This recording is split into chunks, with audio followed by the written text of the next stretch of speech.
To use Apple Pay on Expedia, start by going to the Expedia website. Log into your profile or register for an account if you haven't already.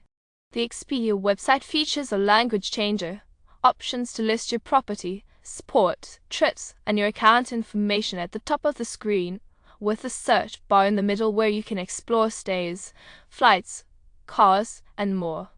Using Apple Pay on Expedia is a straightforward process. First, ensure you have a compatible device, such as an iPhone 6 or later, iPad Pro or later, Apple Watch Series 1 or later, or a Mac with Touch ID or Face ID. Then, open the Wallet app on your device, tap the plus icon, and add your credit or debit card information.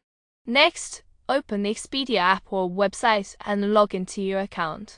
Choose your travel dates and destination, and on the checkout page, select Apple Pay as your payment method.